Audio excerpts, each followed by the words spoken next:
The drive home from my doctor's office takes 24 minutes, if I hit the lights right. I've timed it enough times to know exactly when the left turn at Pine will slow me down and when it won't. It's the kind of thing you start paying attention to when life settles into a routine you trust.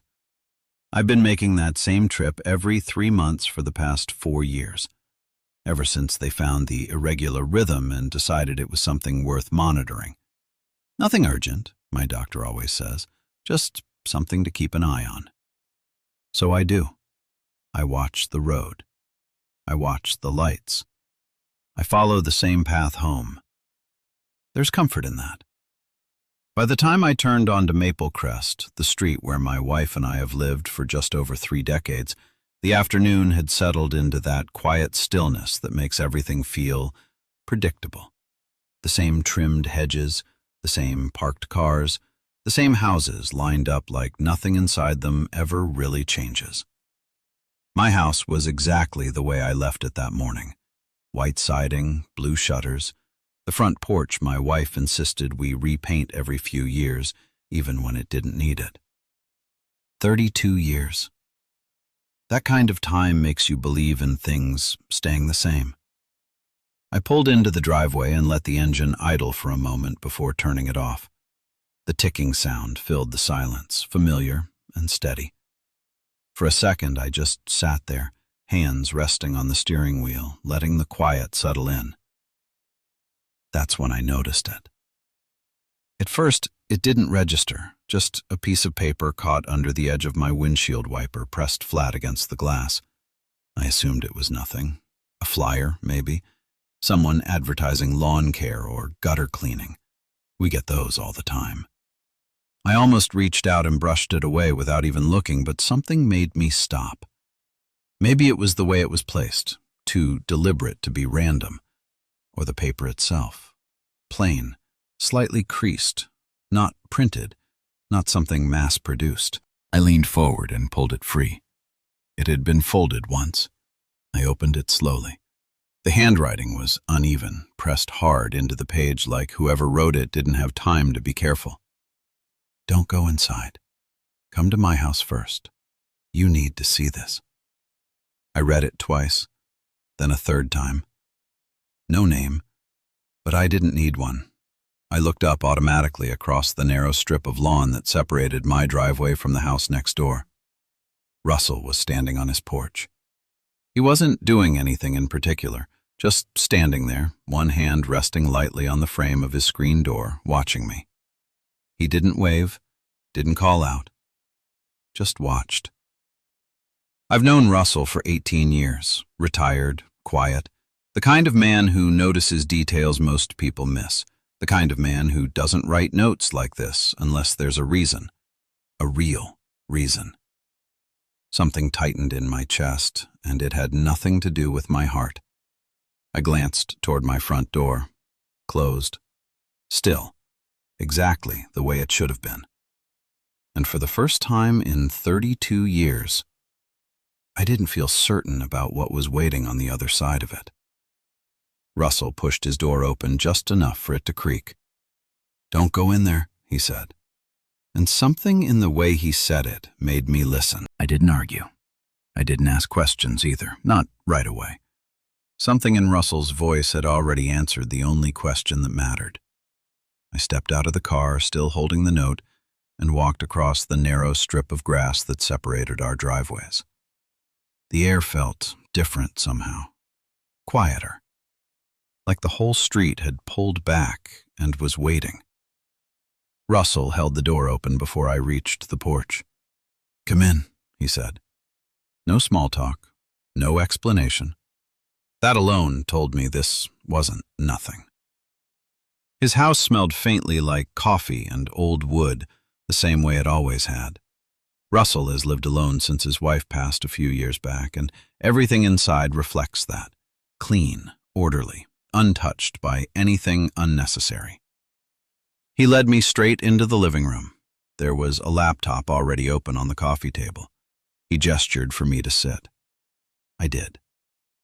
For a moment, he didn't say anything. He just stood there, one hand resting on the back of a chair like He was choosing his words carefully. "I need you to understand something first," he said finally.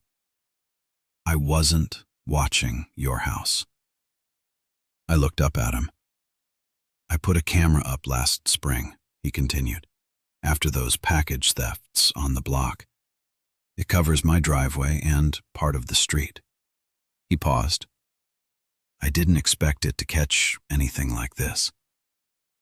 Something cold settled in my stomach. I nodded once. "Just show me." Russell reached over and turned the laptop toward me. He pressed play. The video was dated 2 weeks earlier. Late morning, bright, clear light. The angle was from his front porch, just as he'd said, his driveway, the street, and my house in the background. My front door, closed at first. Then it opened. I felt my shoulders stiffen without realizing it. My wife stepped out onto the porch. Everything about her looked normal, the same way she always looked, calm, put together, like nothing in the world was out of place. But she wasn't alone. A man stepped out behind her. I had never seen him before. Tall, maybe early 50s, button-down shirt, sleeves rolled up just enough to look casual but not careless. He didn't hesitate when he walked out, didn't look around like he didn't belong there. He looked familiar. Not to me, to the space.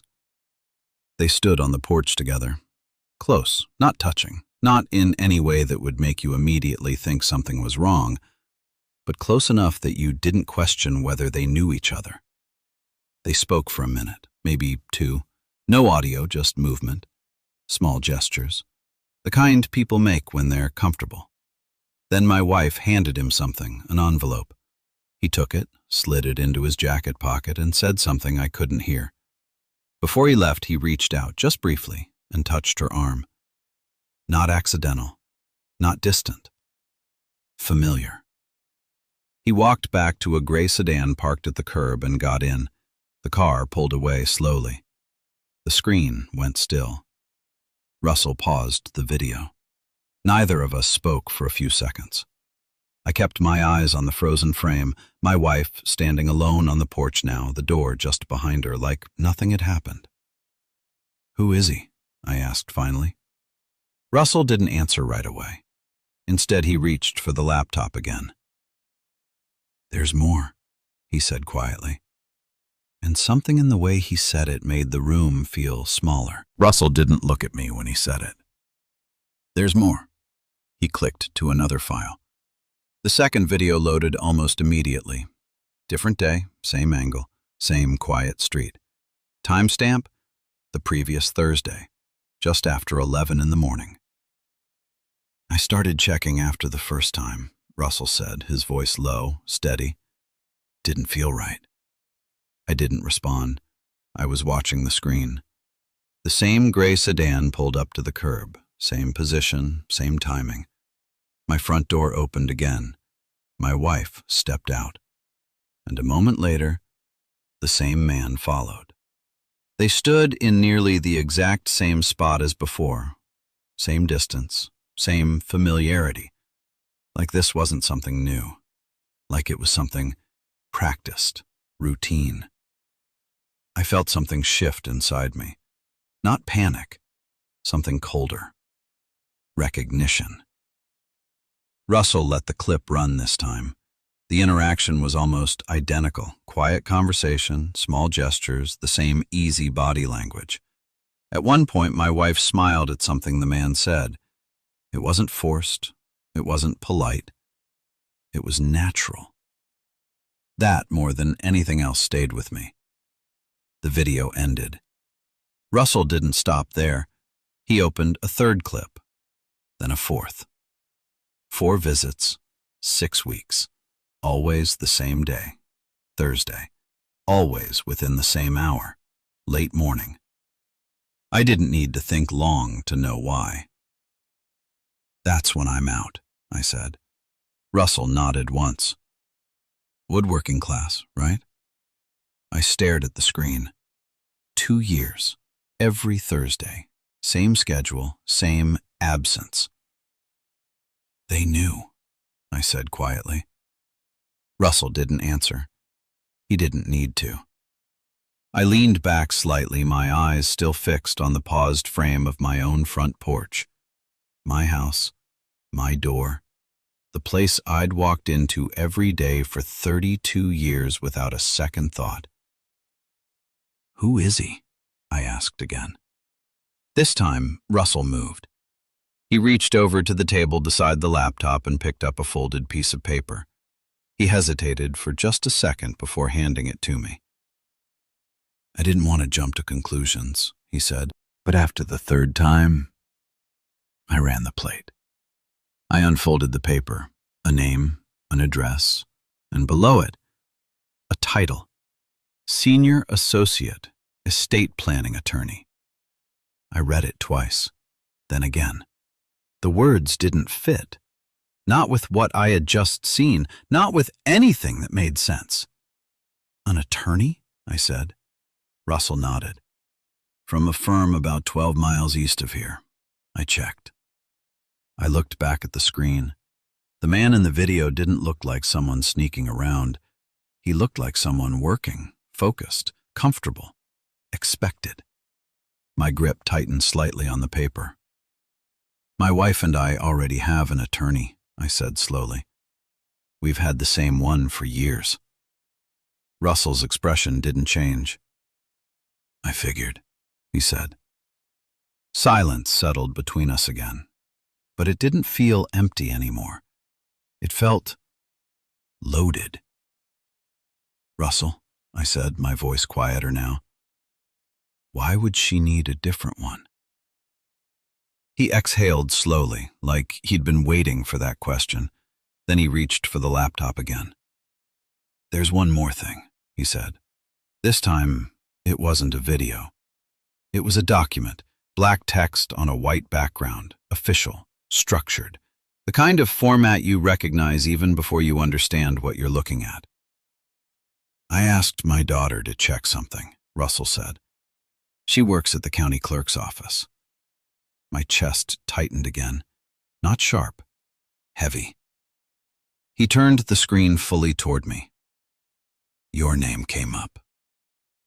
I leaned forward and started reading.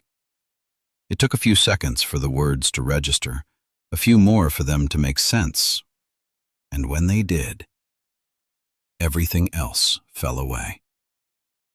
My wife had filed a petition with the court to have me declared legally incapacitated. My eyes moved down the page. Supporting affidavit. Signed. I stopped breathing for a second. The name at the bottom wasn't hers. It was my son's. I don't remember leaving Russell's house. Not clearly. I remember the paper still in my hand. I remember the weight of it, like it meant more than ink and ink alone. And I remember sitting in my car for a long time after, staring straight ahead at my own front door. The same door I'd walked through thousands of times. The same door I was now being told not to trust. When I finally went inside, nothing looked different. That was the worst part. The kitchen was clean. The air smelled faintly of lemon cleaner and something warm, something familiar. My wife had always liked things a certain way, ordered, predictable, safe. She was at the stove when I walked in, turned, smiled, and asked how my appointment went, just like always. I told her it was fine, just like always. And I sat down at the table, watching her move through the kitchen like I hadn't just seen proof that something underneath all of this wasn't what I thought it was. That night, I didn't confront her.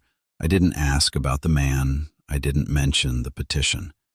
Because somewhere beneath the shock, something else had started to take hold. Clarity. If what I'd seen was real, and it was, then this wasn't something impulsive. It was planned. And if it was planned, then reacting emotionally would be the worst thing I could do. The next morning after she left the house, I made a call. Not to the attorney we'd used for years, to someone else. Patricia. She had handled my father's estate when he passed.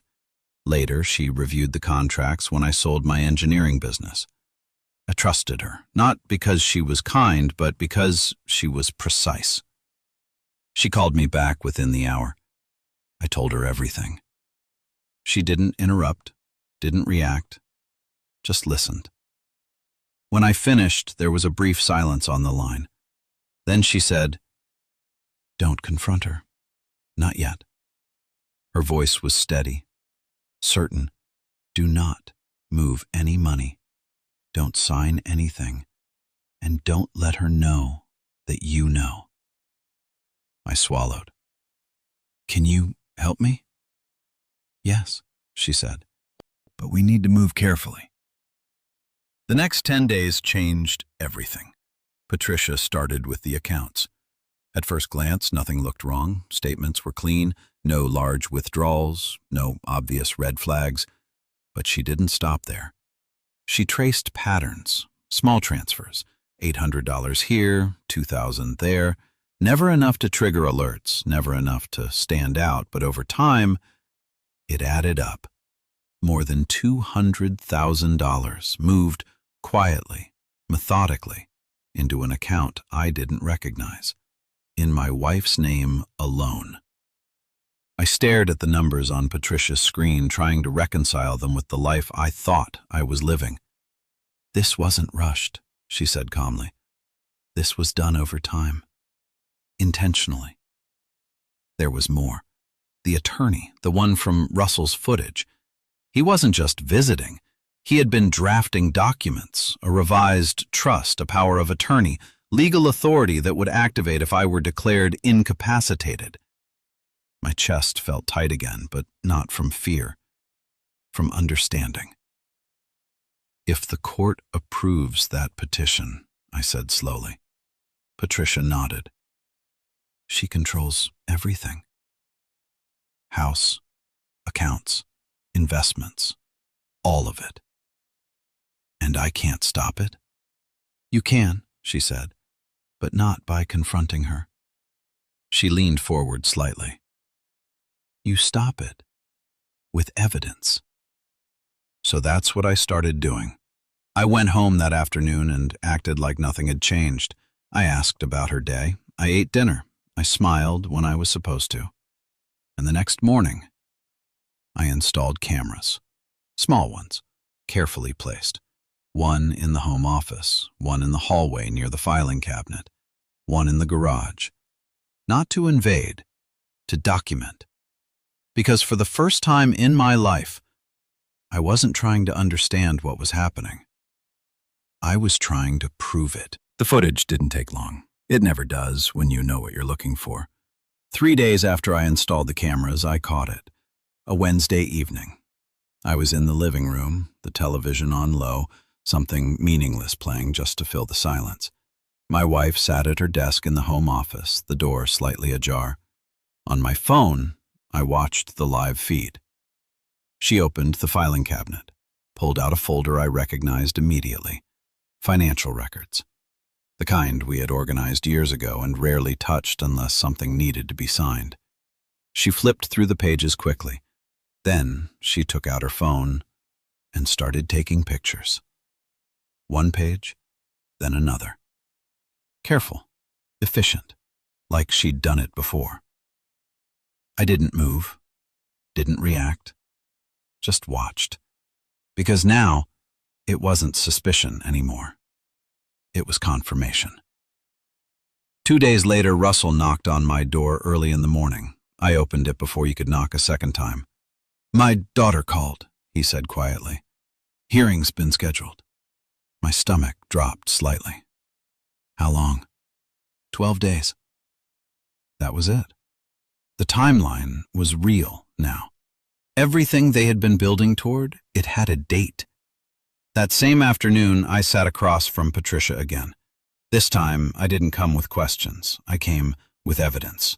The footage, the transaction records, the court filing, the name of the attorney, the pattern, the plan. She went through everything slowly, methodically. No wasted movement, no unnecessary reaction.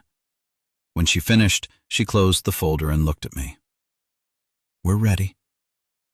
The next morning, she filed. 43 pages. That's what it took to dismantle 32 years of trust. A counter-petition, formal response to the incapacity claim. But more than that, a full record. Financial transfers, surveillance stills, timeline analysis, and a formal complaint filed with the state attorney's office alleging financial exploitation. She also sent something else. A copy of everything. To my son. I didn't know when he read it, only that at 4:12 p.m., my phone rang. His name on the screen. For a second, I just stared at it. Then I answered. "Dad." His voice broke on the first word. I closed my eyes. My son doesn't cry. He never has. Not when he was a kid, not when his grandfather died, not even when he left for college. But he was crying now. "I didn't know," he said, his voice uneven. "I swear, I didn't know." I didn't say anything. I let him talk.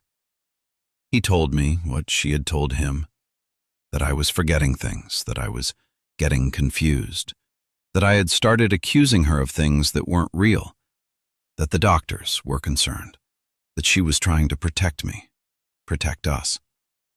She hadn't told him everything at once. She built it slowly, conversation by conversation, detail by detail, until the version of me she created was the only one he could see.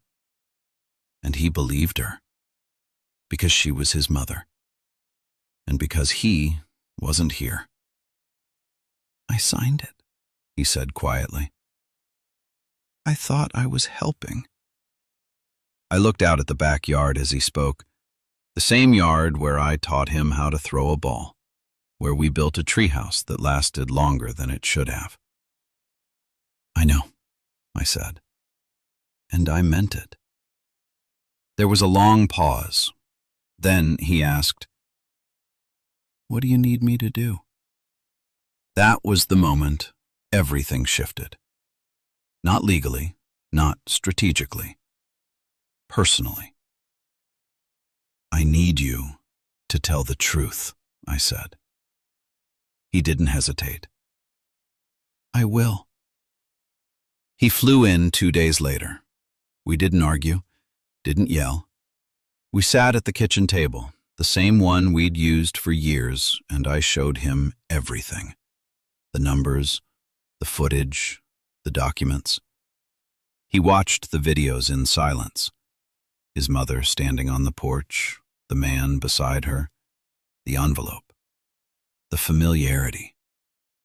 Then he read his own affidavit, the one with his signature at the bottom. When he finished, he didn't say anything for a long time. Then quietly, almost to himself, he said, "She told me you got lost driving home last month." I shook my head once. I didn't. He nodded slowly. And just like that, the story he had been given started to fall apart, and the truth finally had somewhere to stand. The hearing didn't happen the way she expected. That much was clear from the moment we walked into the courtroom. She was already there when we arrived, sitting beside her attorney, composed, calm, the same way she had been every morning at the breakfast table, like nothing in her world had shifted. But things had shifted. She just didn't know it yet. Patricia didn't rush. She never does. She laid everything out exactly the way she had planned, clear, structured, impossible to ignore. Financial records first, the transfers, the pattern, then the footage, still frames from Russell's camera, dates, times, repetition, then the documents, the revised trust, the power of attorney, and finally, the affidavit, my son's statement, followed by his correction. He spoke clearly when it was his turn, no hesitation, no confusion, He told the court exactly what he had been told, and exactly what wasn't true. I didn't look at my wife while he spoke. I didn't need to. I could feel the shift in the room. It didn't take long after that. The petition was dismissed. Not delayed, not reconsidered. Dismissed. Filed under false pretenses. That was the language they used. Cold, precise, final. But it didn't end there. The financial investigation moved forward, quietly at first, then not so quietly. Charges were filed, not just against her, but against the attorney who had been working with her, the man from the videos, the one who had stood on my porch like he belonged there. He lost his license before the case even reached its conclusion. As for my wife, she took a plea, reduced charges, financial exploitation. Even now, I still don't like the way that phrase sounds when it's attached to my name. But the facts didn't leave much room for anything else.